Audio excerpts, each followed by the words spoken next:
कोंडाईबारी घाटात भीषण अपघात, ट्रॅक्टरला मागून जोरदार धडक, चालकाचा जागीच मृत्यू.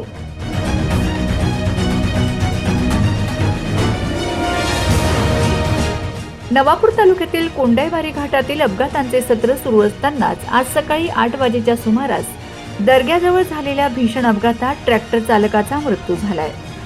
ताहराबाद येथील द्वारकाधीश साखर कारखान्यात ऊस खाली करून दहिवेलहून विसरवाडीच्या दिशेने येत असलेल्या ट्रॅक्टरला मागून आलेल्या भरधाव ट्रकने जोरदार धडक दिली.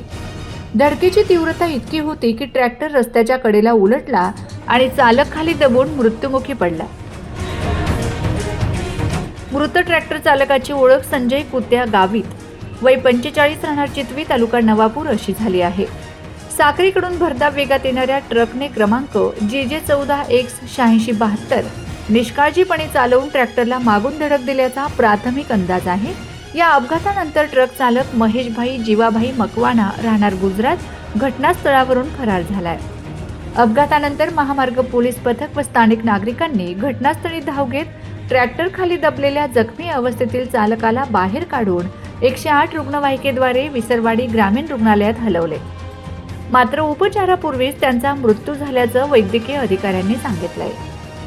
काही नाही, गाडी खाली कोणती येई तर मध्य रस्ता कोंडाबारी घाटा मागे मागे नेटवर्क वहाँ ठोकी दे, कारण ता स्पीड ब्रेकर भी जास्ती येता और रस्ता भी हालत है खूप खराब येता.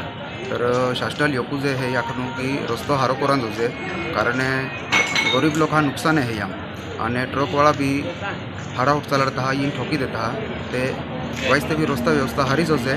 आम्ही काहीच चूक नाही, आम्ही मागोने आज एक व्यक्ती गोई हो बिजारी हे नाही रांजोजे, तर शासनाने या सेवायचं लक्ष जाणजोजे. बस बिजो काही नाही आणि आम्हाला न्याय मिळांजोजे, कारण आज आम्ही रे हो हाका उठून बिजारी नाही रांजोजे. विसरवाडी पोलीस ठाण्यात अपघाताची नोंद असून पुढील तपास सुरू आहे.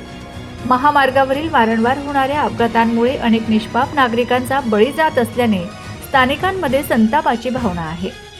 घडलेल्या दुर्घटनेत कर्ता पुरुष गमावल्याने गावित कुटुंबावर दुःखाचा डोंगर कोसळला आहे. मृत संजय गावित यांच्या मागे पत्नी, 2 मुली, 1 मुलगा, जावई आणि नातवंडे असा मोठा परिवार आहे. त्यांच्या कुटुंबाला योग्य मोबदला मिळावा अशी मागणी नातेवाईक व ग्रामस्थांनी केली आहे. या दुर्दैवी घटनेमुळे विसरवाडी परिसरात शोककळा पसरली आहे.